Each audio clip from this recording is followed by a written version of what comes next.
You're listening to Cards to the Moon, a podcast about trading cards from both a collector and investor perspective. We hope you'll stick around for the ride as we take a deep dive into the state of the hobby, share some hot takes, hopefully some useful advice, and fun stories along the way. Hey guys, welcome back to Cards to the Moon. This is episode 106. My name is Clark from 5 Card Guys on Instagram and 5cardguys.com. And with me as usual is Hyung of Integrity Sports Cards and John, who is Trade You at Recess on Instagram. And today, as we promised, we're looking to have more guests on the show this year, and we have one for you today. In fact, he's been on the show before, and he's a good friend of ours. His name is William Chong, who owns an LCS here in Toronto called Dolly's Toys and Games. So as we start a new year, we thought it would be great to have William as a store owner and a retailer, what he thinks about the hobby for 2023, and just what he expects business to be like with all the economic uncertainty still looming over us.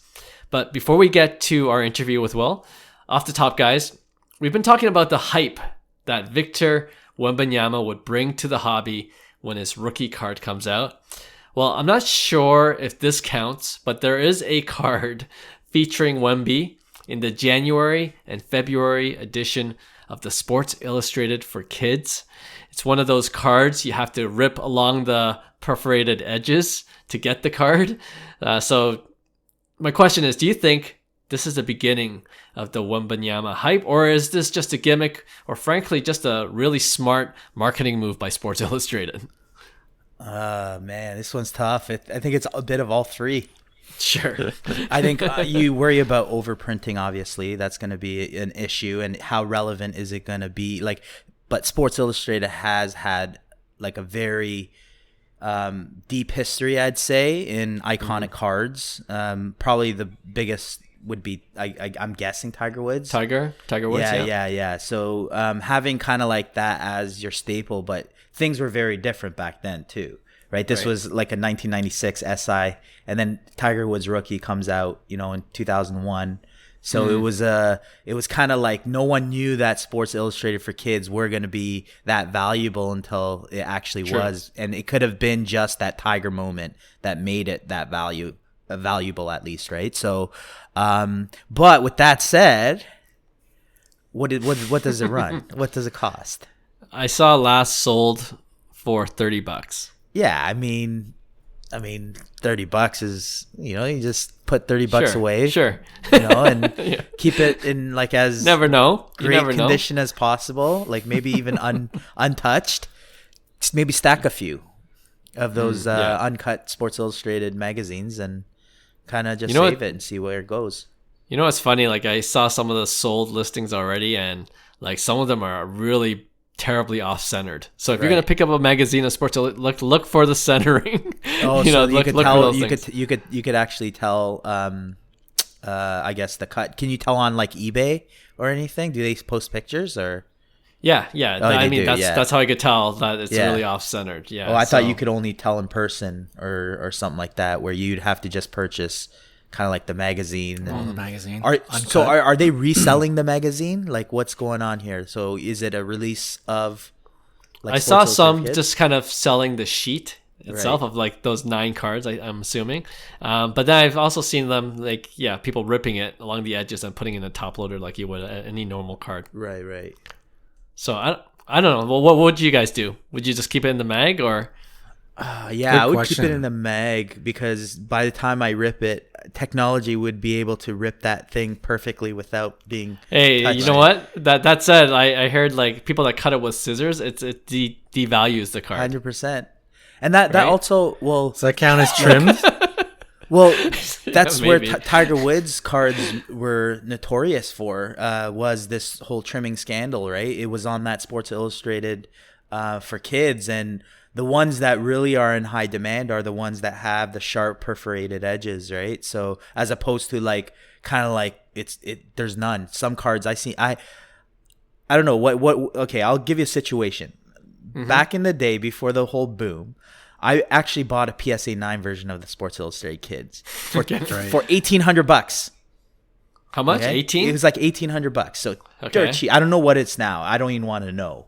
But PSA 9 was a pretty decent grade for that. But my buddy on the message boards on the forums basically said, hey, that card is like known to be trimmed.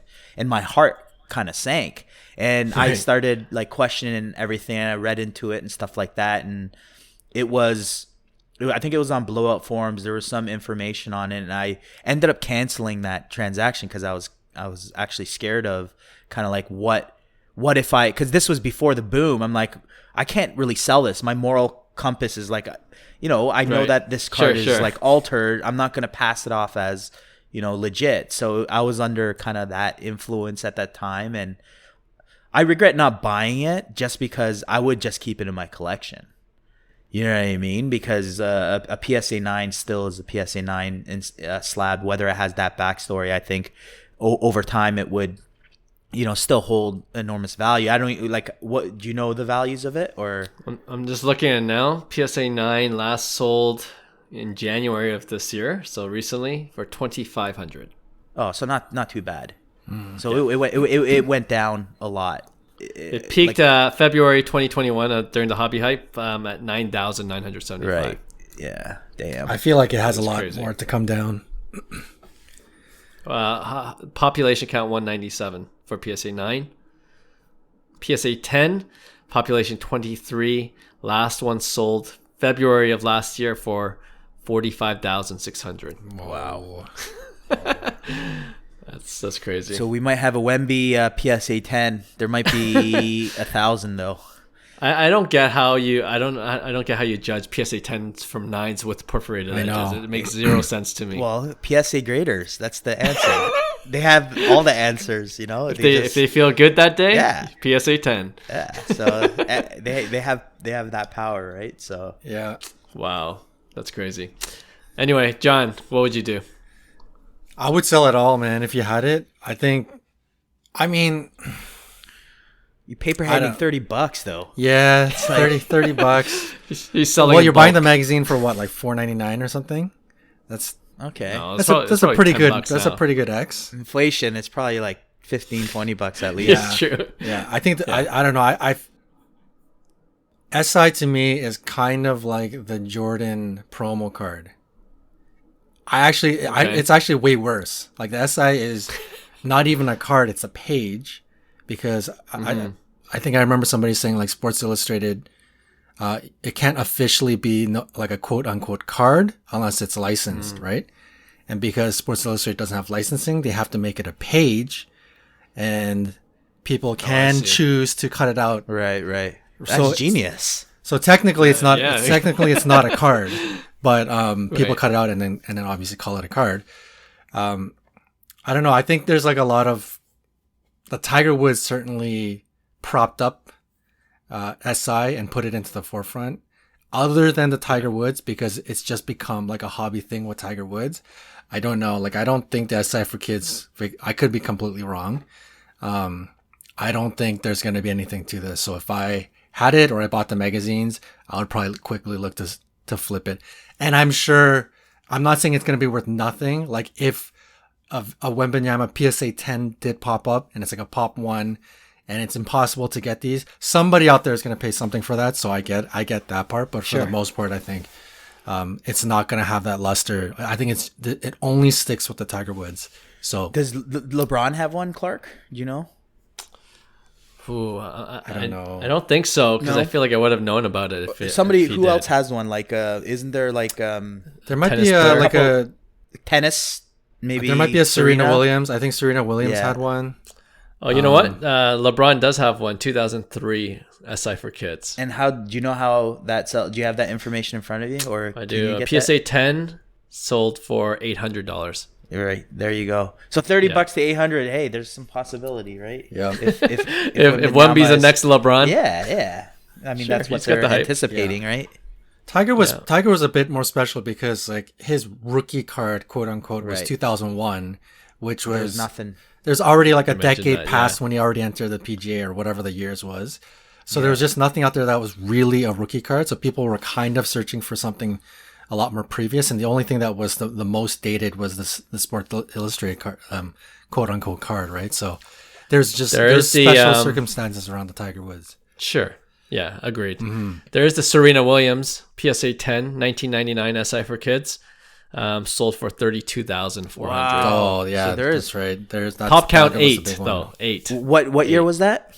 1999. So that was 2 years before her Net Pro, right? Yeah, so maybe there's a pattern so there. There may be a correlation between that. Right. Because Potentially. Wemby will get it within the year though of this SI for kids, right? Right, Like, and it then won't there's be- going to be a million cards. Yeah. Exactly. Yeah. Right. Yeah. So I'm kind of with you, John. I don't think there's going to be much value in it. Like, I don't think you could make a strong correlation between, Tiger Woods, Serena Williams, even LeBron. But that being said, I'm going to buy a few magazines and just stash it. You never know. Come on. Yeah, exactly. It's true. You just $10 never know. an I don't edition? think it's something that you get excited off of. Sure. I would like to have a copy just of that magazine. I think it'd be a cool copy to have just because, As a hobbyist? yeah, Victor sure. Wembanyama is like the biggest thing right now in basketball in the weak rookie class last year. So it's going to build a lot of hype in my opinion. So it's like I'm all for anything that, helps the hobby grow in like an excited fashion. It's apparently generational talent. Like he's the real deal, man. Yep. I think so. Absolutely. All right, we'll see what happens in a few years, but I think like I said, I'm gonna pick up a couple just in case, just in case. All right, let's go now to our interview with William Chong. So today on the pod, as we mentioned off the top of the show, we have our good friend William Chong, owner of Dolly's Toys and Games. And if you're a collector in the GTA, you probably know Will already because he's been around the hobby for a while. He's well connected and he's definitely a staple at local card shows. You'll see him there all the time. So welcome back, Will. Thank you. Glad to have you back. Before we get your thoughts on what you're expecting for the hobby in 2023 as a store owner, I want to let people out there know that one of your stores was actually damaged pretty extensively by a fire a few months ago that I believe started in a bakery either next to your store or really close to your store. So we know you've been busy rebuilding and getting the store back up and running. Just wanted to ask, how has everything been on that front, and is everything okay? Yeah, the patty shop, the Jamaican patty shop next door, went up in flames in the middle of the night, and we were affected. We have a temporary store in the same plaza. It's next to like the pizza shop. For those that have come by, they probably see the fence that's up around the area. And then the plaza actually got sold to a developer, so now they're tearing down the whole plaza soon to build condos. So we're going to be there for the foreseeable future, actually for the next about year, hopefully find a new location before then. But we're online. We have a lot of our trading card stuff online, and then on our eBay, all these cards, we've got all of our sports stuff up, and then we have our other location downtown in the mall, 222 Spadina. So and you could always send us a message or shoot us a DM on Instagram if you guys have any questions. Yeah, but we are still there. Haven't closed or anything, but we will be looking for a new spot hopefully in the next couple months. Cool. Yeah, good to hear that you guys are back up and running. I know it's a pain going through insurance, and I know you talked to that. You talked to us about that before. So. Oh man, yeah. For those out there that have collectibles, and make sure you guys insure it or store it in a very safe place, because this is something. We always know that it could happen to us, but we never think that it would happen to us. You know what I mean? It was I was completely caught off guard, and I got hit pretty hard still, even with insurance. But for anyone that has rare comics, cards, collectibles, any of that stuff, take a look and talk to your insurance company to see like where you can store it. It could be safer, because the value of all of our cards and collectibles have gone up significantly over the last couple years. So it's you got to be really careful. Something that might have been just sitting in your basement now is like a down payment on your next house. Like it's so crazy, right? Yeah. So true. Yeah. I guess it's really good advice. Yeah. Yeah, no, really good advice. All right, so I'm not sure I said this the last time you were a guest on the show, but for a lot of us who collected sports cards and trading cards as kids, one of our dreams was to own our own store one day. And Will, you're definitely living that dream. Other than natural disasters happening every once in a while, but we know that it's also a lot of hard work in running bricks and mortar store, especially during economic times where we're bordering on recession and we're battling high inflation. So just out of curiosity, how was business for you guys in 2022, just this past year? The past year it is it's still been okay for us, I would say. Okay. I've been involved prior to the pandemic where everything kind of took off. So, I have a good comparative perspective where I Hmm. think that things are still really good. I think if you started in 2020 and 2021, 2022 it wasn't like, oh, like the sky is falling type of year. But Right. overall, I think we were still in a really good place. Sealed products, sealed wax was still okay. Singles, yeah, they came down, but if you were holding kind of low serial numbered or like color or more rare, high graded stuff, I think you Hmm. still sort of did okay last year. I mean, it's only been the last 3, 4 months where interest rates have really been going up, and I guess the economy in the U.S. and Canada have staggered a lot. That it's become a little bit more evident that car prices are coming down. But that's what's with everything though. Real estate, you look at real estate, the stock Sure. market, crypto. I mean, I think a good. I really don't know too much outside of maybe Pokemon. I know we were talking about Pokemon earlier. The Right. trading Right. cards have done very, very well, are still very strong. Demand for Pokemon is still huge, huge, huge. So we're one of those Hmm. hybrid stores that not only does sports, but we're really heavy on gaming. We do a lot of Pokemon Magic and Yu-Gi-Oh! So Okay. we've been fortunate on that end and kind of been surviving off that.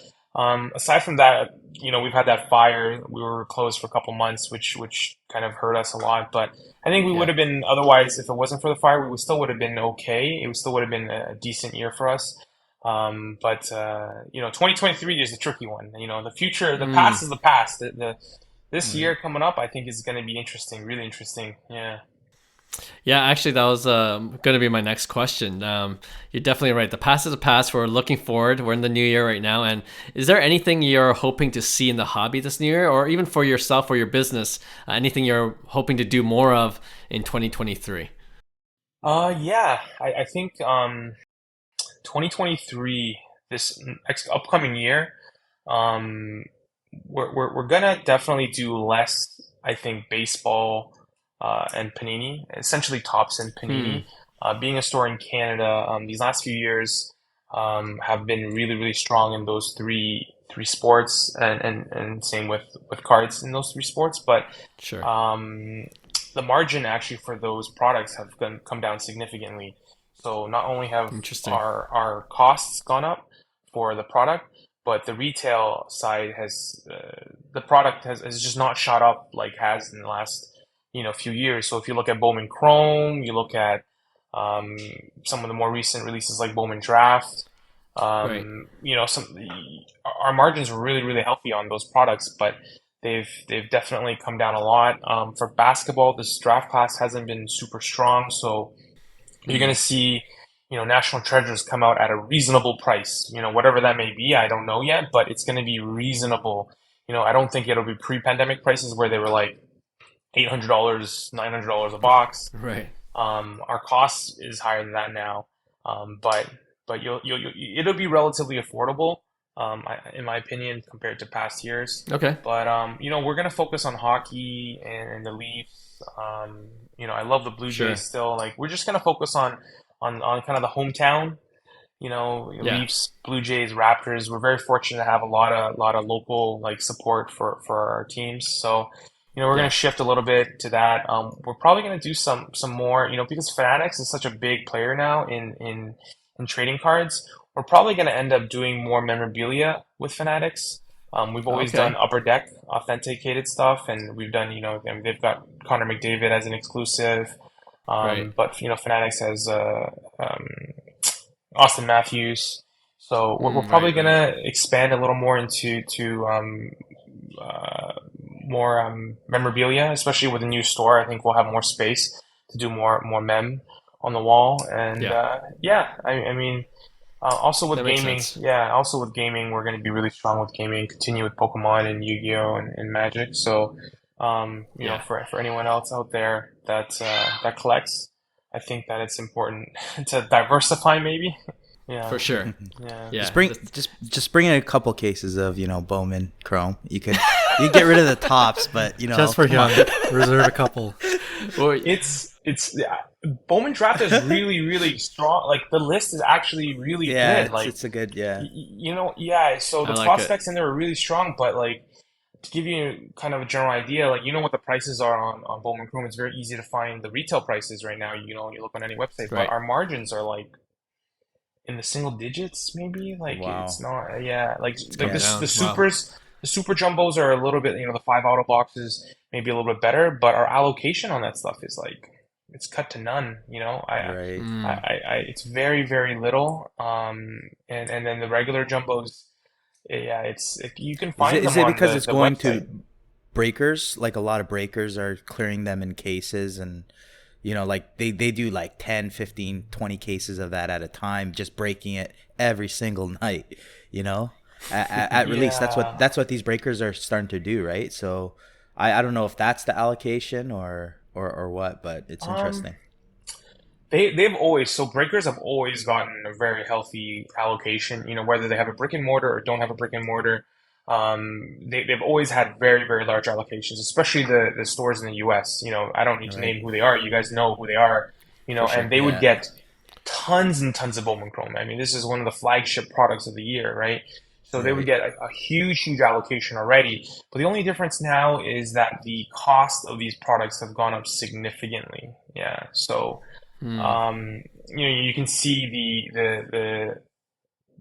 the steep increase in kind of the market price for these products. And now manufacturers and maybe some of the distributors are realizing like, hey, look, you know, if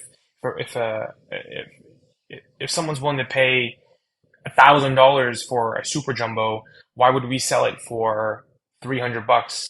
You know, we should sell it for Right. 900 or something, you know, Yeah. Sure. and the retailers are realizing like, well, you know, it's getting a little tougher. Yeah, but you know, and it's their right to charge whatever they want. It's their product.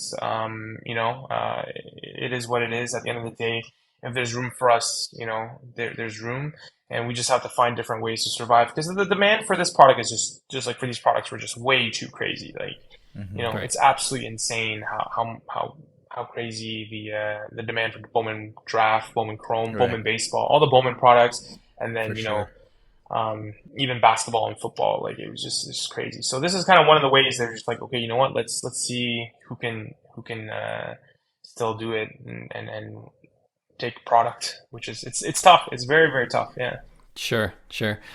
Speaking of allocation, speaking of distribution and where it goes, there's been some conspiracy, and as a store owner, I was hoping that you could set the record straight that there's some cases, some boxes that are marked because there's some breakers in the states that seem to get a ton of big one of one hits. Have you heard that? And then what Yeah. just I want to hear from I a mean, store owner what your thoughts are on that. yes, I know. Trust me. I see it. I read it. I follow all the news.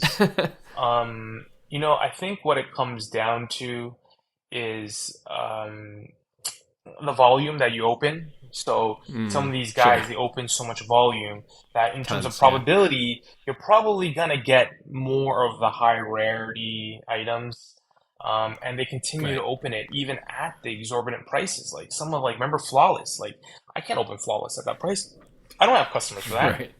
But these guys were opening Flawless every night. You know, it was on Whatnot, wherever platform they were opening it on, they were still opening it. So I think at the end of the day, like these big carts are going to go to the guys that are opening more product. You know, like I Yeah. know huge like Upper Deck, for example. I know a lot of the big cards that come out of 15, 16 cup, 16, 17 cup. You know, the jersey numbers, things like that. And they were just random collectors. It wasn't Sure. a specific um, big breaker by any means, and Great. I remember the day that So the logo man, not the logo man, the shield, Austin Matthews shield. So I was a big Austin Matthews collector. 16, 17 was huge year for me, and I wanted to get the shield for Austin Matthews, and it was a store in Calgary that opened it. Yeah, and oh wow, okay. And I remember I got the message. Like I was in a movie actually, in the middle of a movie. And I got the call, and I'm like, yo, Austin Matthews logo man just got pulled. I stepped out of the movie. I was like making phone calls, trying to get the card.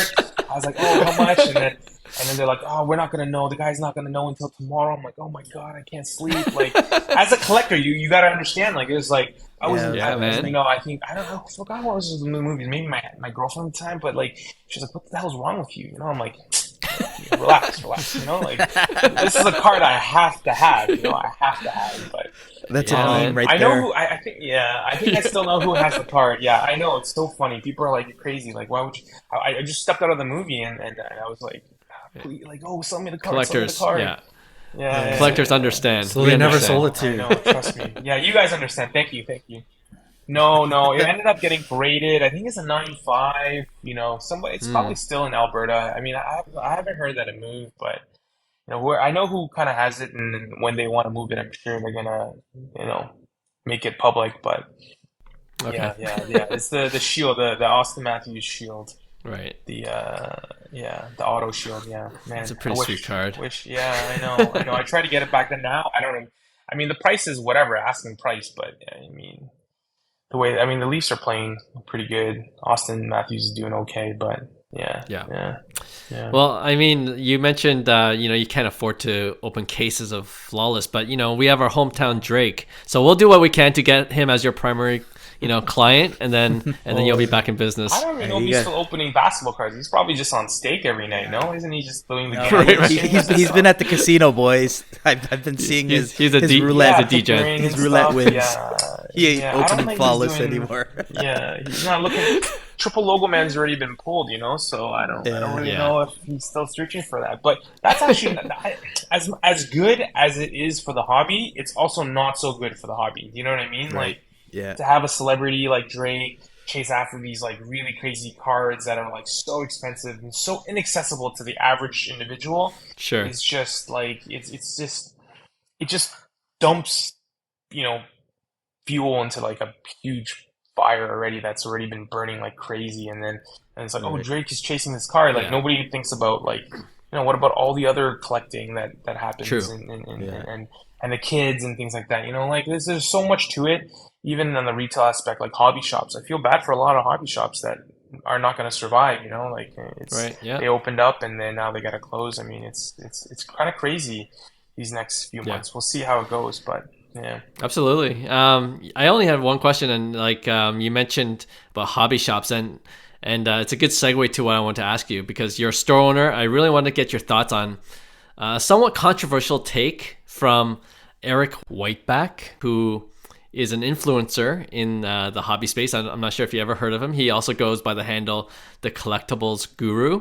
And I'm going to quote him, but for context, he says, or he thinks, mom and pop hobby shops that seem to be straight out of the 90s need to go because they don't provide any value to the manufacturer, but yet they still expect them to get these 50% margins on high-end products like he used Prism, for example. So this is what he says, quote, I want to see card shops and the card industry go the way of the sneaker industry, which is like beautiful retail storefronts, and those ones get some really high-end accounts and get the really, really great product that people line up for.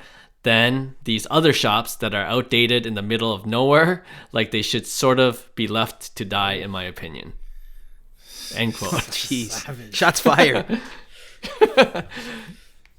So, do you agree, disagree, partially disagree? I mean, I would partially agree, because I think what he's talking about is there's like,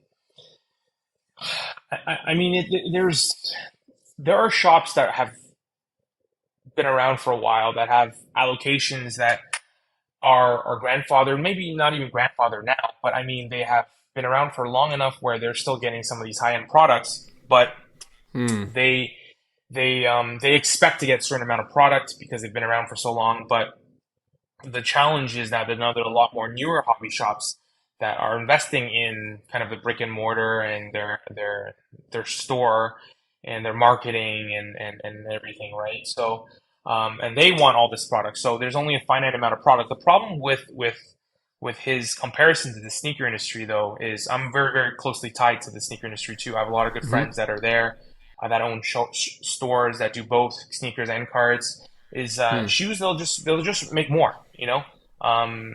If you've got a pair of Yeezys, hey, look, we're gonna manufacture more of these Yeezys, right? There's no like, yeah, sure, there's the 2011 retro of like this Jordan, but then 2023 comes around, like we're just gonna, like, white cements are coming out again next year, you know. They've came out with them several times, you know, but there's not gonna be another, you know, Mike Trout rookie year, you know, and they're not gonna be printing them again, or they shouldn't be printing them again. But you know, there's only that 1 year, so it's a challenge, and they're completely different industries. You know, of course there are small stores that should be investing, you know, some of the money they've made into their actual physical locations. But at the end of the day, it's really up to the collector, right? If the collector is comfortable in this type of setting and they want to go back to these type of stores and support them, then why not, right? Because, that's a good point. At the end of the day, the consumer will choose where they want to shop and what they want to do. I mean, there are some shops that are in, like, I've been to Winnipeg or Thunder Bay or some of the smaller towns, and you know, they haven't really changed anything, and I don't see why they would. I mean, they're the only store that's been around. Like, they've got the same customers that have been shopping for generations. And, you know, the people behind the counter, the owners, are typically a little bit older. And this is what they know, and this is how they've kind of just done business, and people support them. And I still buy cards from them too. Sometimes I pop into shops and I just spend some money. It's not like I'm like, oh, I can't walk into this shop. Like, I understand his point of view. Like, you want to have a really nice store, a really nice setup. You want to go to Yorkdale and see all those, like, really, really beautiful shops where people have spent, like, you know, a couple $100,000 renovating. But I don't think it's really that feasible for a lot of the shops. I mean, fair. Yeah. It's a very, very tough topic to kind of touch on. But, you know, I there are, like, Topps is partnering with some stores, you know, and creating, you know, new experiences for consumers, and that's great. You know, I think naturally, you know, you're going to see brick and mortar stores want to upgrade themselves and do more for the hobby and for the industry. But it's also very expensive as a retailer. Like, you know, I want to, like, do it, but like, people can go to, like, Costco and buy Pokemon, and they can come buy a Pokemon from me. I can't compete with Costco, you know. So at the end of the day, like, the amount that we invest in for a lot of, like, our interior decorations and tables and chairs, there's a certain point that we can invest into, but to say, like, oh wow, we want to have, like, a really, really nice store and a really, really nice location, it's really tough, really, really tough. Right. Understood. I mean, it's really, like you said, it's up to the customer. I agree with you 100%. And, you know, like, for the listeners out there, I've been to Dolly's. It's clean. Don't make Will sound like it's not something otherwise than that. Like, but I know I've been to other stores in the Toronto area where they have been certainly around a while, and it's it's a little bit dingy. But, you know, like, if they have enough customers to support that, it's their choice, and I agree with that. But I'm probably one of the prime examples of that, to be honest, because we have, like, really, really good support from the community. We've been around for a long time, and I've wanted to invest and really build out a really nice store. But we hit the pandemic, and I ended up signing, like, 1-year leases every year, and then we had the fire. But you know, we were looking for locations, and we really wanted to build something out. Like, Hyung, you just moved offices. Like, your office is beautiful. Like, it's amazing. And he's even got a golf sim, man. Like, you know, like, it's amazing. Sweet. Do it. Like, Sweet. it's state of the art, man. Like, when you were telling me, like, your office, I'm like, this is what I would want. You know, like, this is absolutely crazy.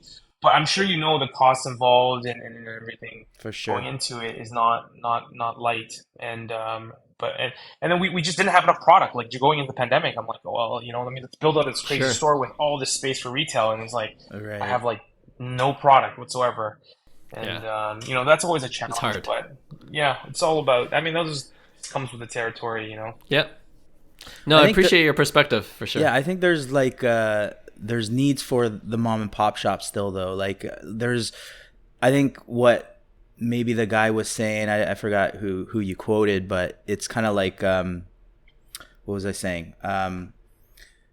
Like mom and pop shops basically are gonna need to pivot in a way. That's what I think he said it in a harsher way, or maybe a more blunt way, that there's other ways that I guess mom and pop shops are gonna have to like find ways to do it, right? So for instance, submission and gradings have been a bigger process nowadays, with a lot more people submitting or wanting to submit, because there's that. So like I know there's a lot of independent grading companies that do that, but they don't really have a location, and a lot of people aren't comfortable like just stopping in just random places. So I feel like there's still needs for the servicing of customers in that sense. And I feel like just looking at it from a jewelry showroom type, I think it defeats the whole purpose of kind of like card shops, to be honest.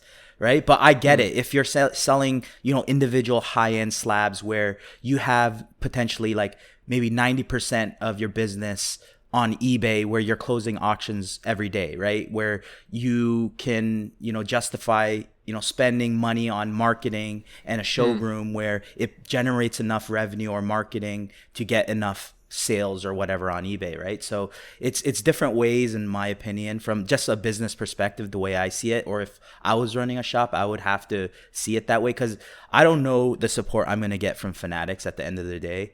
Right. And I think basing it on just that, I think there's a lot of uncertainty, obviously, and to make a heavy investment on just say a showroom or a place where it's nice, there has to be some real purpose behind it, right? And I think that's what the evolution of mom and pop shops are gonna end up doing, to be honest. As technology increases, there's gonna be more opportunities to make money.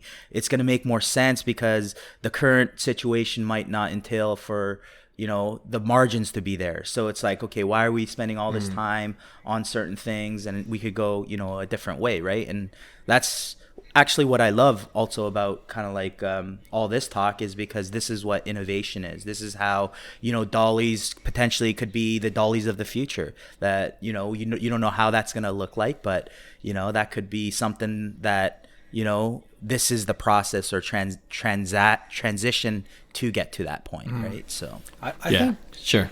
I don't think it's all going back to like that pretty savage quote. I don't think it's all on like the mom and pop shops. We talked about this before. That for me, that like Hyung and I were coming, and Clark coming from like a marketing background, like Topps and Panini, they're lucky. Like they fell ass backwards into like this gigantic sports card boom that put everybody on the map. Like prior to this, like there's no marketing happening, right? Like I didn't really see a huge effort in Topps or Panini trying to grow the industry. They're just trying to sell their products, right? So these mom and pop shops are, Dolly's and all of the hobby shops all over the world, they're just left to fend for themselves based on allocation and boxes, rather than Topps trying to have a marketing strategy and employ, deploying like a hobby shop strategy, like a retail shop strategy, and like working with retailers and hobby shops to put up banners or whatever, or like provide them with some sort of incentive. Hey man, if you like grow your square footage to this amount, we'll make you like a diamond. There has to be an incentive for a mom and pop shop to want to make their shop look better, rather than just completely on their own dime.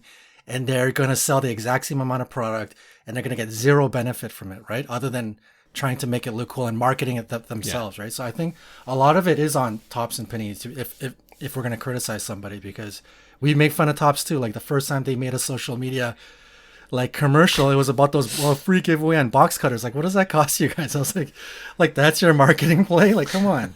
So I don't know. I put a lot of criticism on the big boys. Yeah, good point. I'm gonna jump in. In all fairness, they do provide some dollars for stores. That's good to for hear. brick and mortars. Okay. They actually that's have good to hear. programs in place where they do, subsidize marketing. Upper Deck has been extremely, I know. Yeah, I extremely know. Upper good Deck does. Yeah. and Okay. and fair. Yeah, yeah. Tops has been okay, but they are like, I mean, in this 8 years that I've been working with all three of these guys and everyone, they each have always, even before the pandemic, tried to encourage and have different programs. They all do like National Baseball Card Day. Panini has, different Father's Day programs. Upper Deck has the Hockey Card Day. And then they do try, but it's very, very tough. I mean, Tim Hortons is one of the big things. I don't know if you remember, like 2015, 2016, when that program first got launched.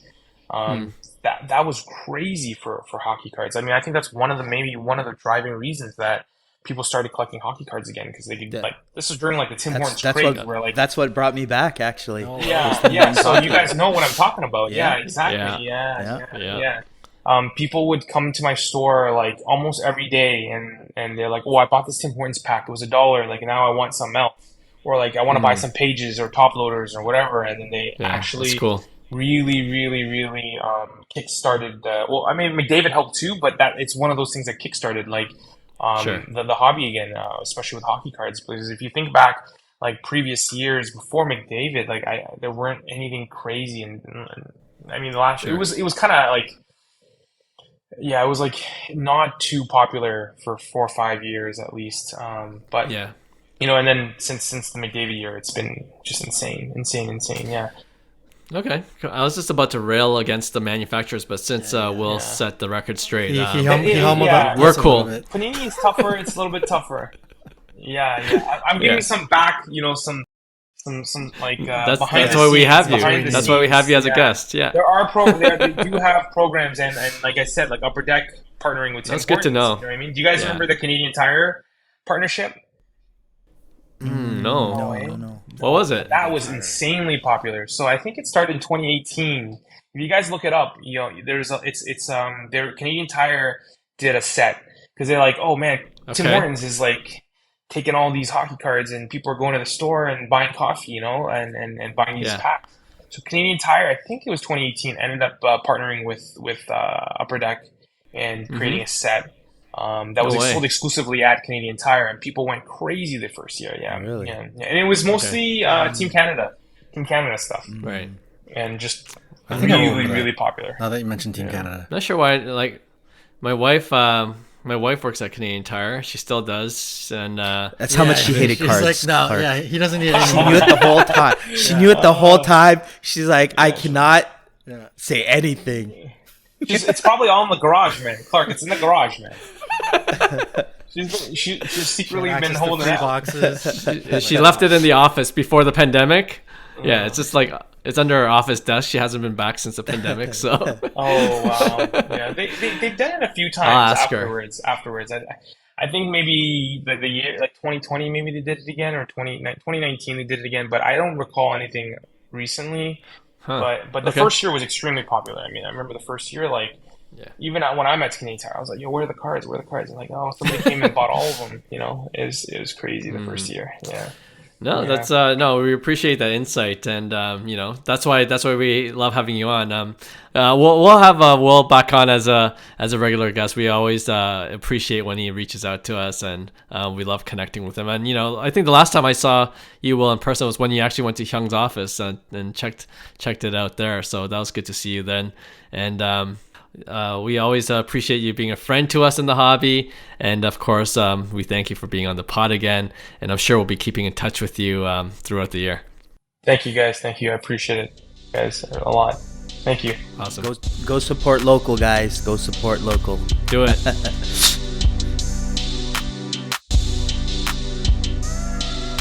One more time, we'd like to thank William for coming back onto our pod. We always are glad to have him as a guest, and he always brings a wealth of information, especially from his perspective as a store owner. We got lots to learn. Like I said in the interview, I thought Topps, to John's point, I thought Topps and Panini did nothing, but apparently they help local card shop owners a little bit. So I'll hold off on the criticism there. But yeah, we'll be sure to have Will back in a future episode this year. Okay, with that, let's go on to our last segment of this show, and it's our weekly segment we call Pick One. And if you're joining us for the first time, this is when each of us will put up 2 cards, and then we debate which one we would rather invest in. And as usual, I'll ask Hyung to start things off. All right. So over the past week, I've been kind of just shopping around and looking at like active war leaders and seeing based on their age and kind of like how many at-bats they've had and the ratio of kind of like where they are sitting in terms of their Hall of Fame trajectory. And obviously, couple guys like Goldie, Mookie, Arenado, they really stand out in terms of value, in my opinion. And I was looking especially at Arenado. I just think his Bowman Chrome is so criminally low. Same with Paul Goldie, even Mookie Betts at some point. Obviously, Mookie's a little more hyped because he has a little more of that desire. But I went into more alternative cards that I think I personally really like as a baseball collector is the Topps Heritage Real One autographs, whether it's red ink or just the real one, especially in the older, like kind of like mid 2014, 15, 13. The pop counts are really low in general with paper and PSA 10s. And there's 2 and the red ink actually, like the Machado red inks were out of 10. So there's a huge demand for kind of like these red inks, and they increased the kind of print run on the red inks to like 67 and whatnot, in more modern sets. But I'm gonna match up 2 kind of like cards that I want you guys to see your opinion on which one would you pick, not as a value, like in terms of what's the better buy right now, more of a which card would you rather have, period. Whether it's for long-term investment, not really short-term flip, more of a based on the card. This is something because we're talking about potential Hall of Famers that are on amazing trajectories. Mookie Betts, his real one auto, which is from 2014 Topps Heritage, PSA 10. There's a pop of actually 10 on Mookie, and it's basically the last sold was 1,500. So we'll say for 1,500, because and then the other one I'm matching it with is Arenado, Nolan Arenado's real one.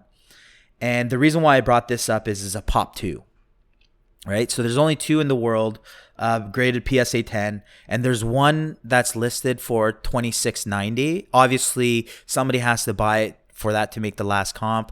We probably won't see a comp on that because I don't think anybody's going to purchase it at that price, but it is a lower pop, right? So are you going to go with the Arenado Real One Auto PSA 10 or a Mookie Betts with a higher pop?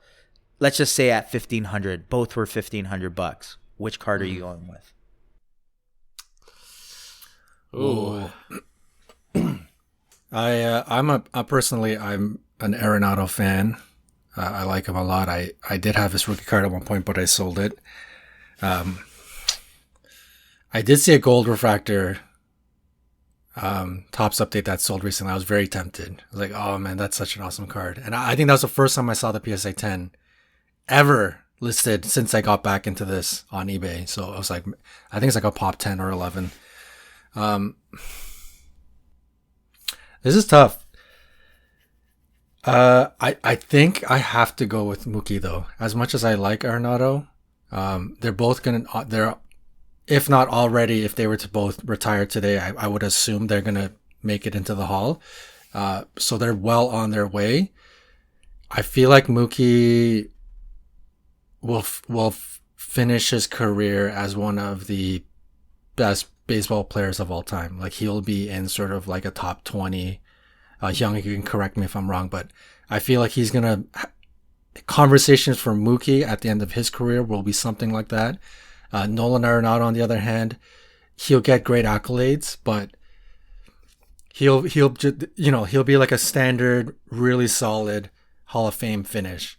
And Pop 10, that is minuscule enough. I know Pop 2 is like, I think that's just too minuscule. I think like unless you're like a hardcore Arenado fan, you won't even know that like card exists in a PSA 10. But the Mookie, I think 10 is minuscule enough, and he's the bigger player of the two. So for me, I think in a coin flip situation, I think Mookie's the one.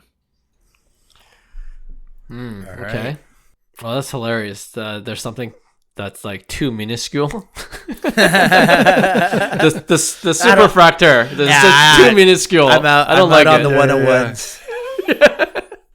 101s. Well, that said, I mean, I guess it's the pop count is because it's determined by the grade. So there's more of them out there. I'm sure if you look at PSA 9s, there's probably a few more. Yeah. But anyway, I don't know what I'm talking about with the minuscule thing. no, I'm just kidding. I'm gonna also go with Mookie just because I don't think there's enough love for both players, but I think I don't know what Nolan Arenado has to do to really get noticed by more people. Like what he's doing is amazing, and he just does it very quietly. He's one of those guys that produces quietly, and he's not loud in any way usually, and the Mookie's more of a vibrant player. Like he shows more emotion on his sleeve whenever he plays, whenever he does something amazing. Big market teams. Big market teams with the Dodgers right now, right? So I mean, he runs. I think I like that aspect of his game as well, so he could be probably a little bit more well-rounded than Nolan Arenado in that sense. And I think if I'm looking more long-term, I think Betts has more potential to increase in value, in my opinion, because of all those reasons. Nice. So just to kind of put it out there, Mookie Betts, in terms of active players for WAR, he's 9 seasons in. He's 29 years old with a 56.4 WAR in 5,064 plate appearances. Nolan Arenado is 9th, so Mookie's 8th in current active MLB players. So Nolan Arenado has 10 seasons instead of 9 compared to 9, and he's 31 versus 29, so only 2 years older with the 52.2 WAR and in 5,800 plate appearances. So basically these guys are both, obviously Mookie's a tiny bit ahead of Nolan Arenado in terms of kind of like where he's going to be. But I feel in this case, for me, Mookie's obviously the better player in my opinion in terms of all that jazz. But I think if I'm going to buy a Mookie, it's not going to be a Heritage.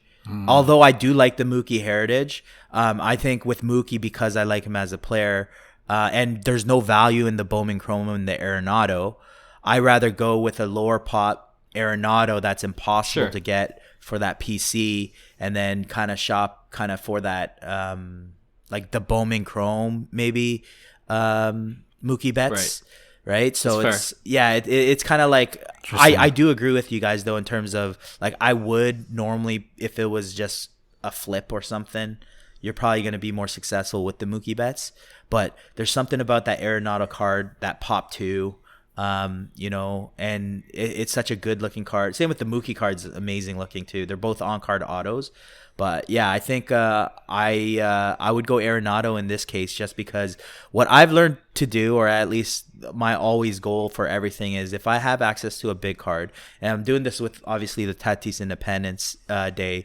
is literally there was a Pop 3 PSA 10 for the Tatis ID, and I snagged another one just this past weekend for a really, really good price. So I have 2 out of the 3, and I would love to get the third one.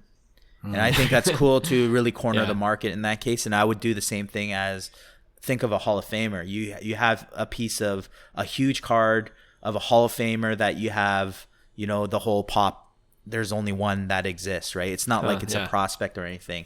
Whereas the Mookie, you're probably going to have to, find a decent Bowman Chrome for that. So I'm going to go Arenado in this case, just to be the guy on the other side. And because I'm looking more of a long-term play with low pop cards, where I'm going to enjoy my collection more than just selling it. I don't want to sell, right? I don't want to sell anymore, or at least flip unless it's like, okay, you're stupid not to, right? So Right. I'm looking more long term in this market, at least for now. So I think the Mookie's just easier to attain. That Arenado, if I bought that one, I'm going for the other. I'm searching for the other corner market. Interesting. You're getting the. No, I totally hear what you're saying. Yeah, and the one thing I don't like about the Mookie Betts Heritage card is like you can't really see his auto that well. Yeah, it blends into the red jersey. Yeah. So like sometimes I look on eBay because I've been looking for to snag one of his Mookie Betts Heritage card, and then sometimes I'm like, oh, this is such a good deal, and then it's like, don't it's see a the auto. non-auto. It's the not non-auto, I'm yeah. like, yeah, exactly. So Yeah. where the Arenado, you could clearly see it on his white uniform. So I do like the look of the Arenado card better, but I totally hear where you're coming from though. Good one, John. Nice. Okay, so my 1v1, similar to last week, I said $1,500. We're gonna bump it up to. It just so happens I compared two sides with $1,600. So 2012 Panini Prism, Kyrie Irving, PSA 10 Silver, which they called Prism back in the day. So Prism Silver, PSA 10 Kyrie Irving, last sold for $1,600, just under $1,600, versus a 2015 Devin Booker PSA 10 Prism Silver, which goes for around 1100-ish, and a Donovan Mitchell Prism Silver PSA 10, which goes for around $450. So about $1,600 on each side. Which are you going to pick? Are you going to pick Booker and Mitchell or the Kyrie? Do you have pop counts? Yeah. Donovan Mitchell is 577. Devin Booker is 199. Kyrie is 26. I feel like I know what Hyung's going to go for after the Arenado speech. He's going to go for the Kyrie, and then he's going to look for the other 25. You know me. You can go first. I won't ruin the surprise. Honestly, I was leaning towards Booker and Mitchell, like especially with Mitchell balling at like he scored 71 points. Booker, I think, is still undervalued just because he's injured. I think still, and I think it's a good buying opportunity. But and Kyrie is Kyrie. I'm always worried about Kyrie's off the court antics. Like he could come and go. Right now he's balling out too. Like he's playing, like he's on the highlight reels. I love how when he plays basketball, he's like, there's Amazing. no comparison to just how he can handle the ball, right? So, but the 26 pop count is just too juicy. I think I don't know if it's because Hyung just talked about Arenado with the 2 pop count, but Set you up for that. and it's silver, and I think. At least now with the silver, if we're talking about more long-term flip, I think Kyrie's done enough to be in the hall and just to have recognition after he's done playing basketball. So I'm going Kyrie in this case. I mean, originally I liked the 2 plays, the Donovan Mitchell, Devin Booker, until I heard the pop count, to be honest. And I had a feeling. I just didn't know it was that big. Like pop 26 for me is pretty low. Because technically, if let's just say they were all the same pop counts, Devin Booker, Donovan Mitchell are very similar type, like all-stars as like a Kyrie. So for me, just hold those 2 and you'd get 2 of them. Eventually the prices would go up. But I don't think the prices are going to move with that much of a pop count in the short term.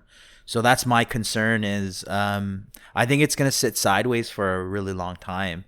So like for me, it's all about that opportunity of will that Kyrie be available, because then I would be on the hunt for the next 25 of them. So that's that's kind of like my train of thinking, where it's just way harder to get that Kyrie, right? Whereas the Mitchell you could literally find anywhere. 500 pop 574. There's gonna be one for sale at every corner of the street. Yeah, Kyrie, yeah. Yep. So I purposely picked players that have come down quite a bit and were not so likable, or they were less of a hobby darling in recent months or years. Yeah, so these aren't popular players. These aren't hobby darlings in any way, but I'm going to agree with you guys.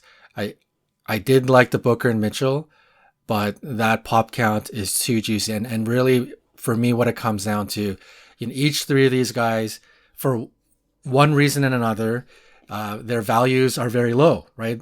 I think Donovan Mitchell, I don't think people believed, other than literally this 70-point game that he just blasted off on. I don't think people really believe that in Utah, like his value took a huge hit because they're like, you know what, he's a good player, but he's not going to win any MVPs, clearly not going to win any championships. So turned into kind of like a vanilla superstar. And then Booker really shot himself in the foot by kind of like pretending like he's Mamba and then losing and really, becoming unlikable out of nowhere. He was like a darling, and overnight he became like a villain. And then Kyrie, obviously him too, like he just, for one reason or another, maybe self-inflicted, but he came with a lot of drama. So of the three, I mean, for me, it just comes down to skill. Like if these three guys are balling out, put all of that aside, the negativity and one guy being a villain and one guy having drama. If you put that all aside, just straight skill and basketball, it's unfortunate. But Kyrie, this guy's gonna, for me, if drama aside, he should have easily, and maybe he still will, but finish like top 30, top 20 NBA all time. Like that's the kind of ridiculous skill Kyrie has. So it just comes down to skill, and then add that skill with the pop count. There's still juicy potential. As much as you can hate on Kyrie, like if he's just straight playing basketball, and maybe they win a championship this year, who knows? That could be a really big buy at $1,600. Yeah, agreed. So it's a Kyrie sweep. I'm just looking at this graph. So one sold for $12,000 April 2021. That's crazy. Wow. Mm-hmm. So that's a perfect candidate for my IG reels. Where it's just like, I was just scrolling through Instagram right now. I seen the LeBron one, and then I always love reading the comments because people think it's so negative. It's like, whoa, like stop, man. This is all factual information that's important for buying opportunities. Exactly, it's just data, guys. All right, we'll wrap up the show with my 1v1. This is a lot of moving parts here, so I'll just say it, and then I'll kind of provide some context. So on one side, we got Jackson Churio. I know, Hyung, you just picked one up. Looked like a nice red ice refractor. But his 2022 Bowman Chrome prospect autograph refractor numbered to 499, PSA 10 versus J-Rod, Julio Rodriguez, his 2019 Bowman Chrome for prospect or rookie auto, but graded BGS 9 mint condition. Both of them go for about $1,000, give or take $100. So the J-Rod is a refractor too?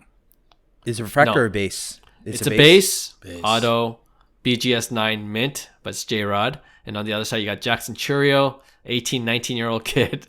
But it's a refractor number to 499, PSA 10. This for me, this one's easy, but like John, I don't want to sway your decision, but I'll go anyways. I need you to sway my decision. Okay, so basically, here's the way I see it. Julio already had his love. Mm-hmm. So we're talking BGS 9 now of a base auto, right? So at the peak, at the hype, Julio played, balled out, was an all-star this year. What did a PSA 10 base go for? A PSA 10 base, I would say 3,000, 4,000 maybe at the peak.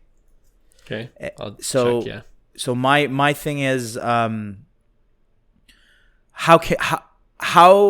does Julio have to do in order for him to sustain that price, right? Yeah. And a BGS 9 base to move the needle that much. How much can it go up? Can it go back to the PSA 10 value that it was before for the BGS to like move the needle a bit? Whereas I feel like the Jackson Churio refractor PSA 10, for comparables, Jackson Churio would be kind of like in the same boat as an Acuna type prospect, right? So for me, it would be like, can that refractor hit that 4.5K at that hype, right? And with it being a PSA 10, I think it can, right? If Jackson Chourio becomes kind of like what he's supposed to become, or his trajectory that he's going on right now, with the 18-year-old being in AA, and even Milwaukee potentially saying he might get called up in 2023 as a 19-year-old, that would be insane if he starts off in AA, right? But obviously there's a lot more risk to it. But I'm just saying that PSA 10 refractor looks really good, because that card could potentially be $5,000 at his peak, at Chourio's peak. If he ends up tearing it up, it could get to that price. Yeah. Yeah, I hear you. So I picked the Chourio. Yeah. I thought so, but yeah. Good. Yeah, I felt that too. I was already leaning towards Chourio, and,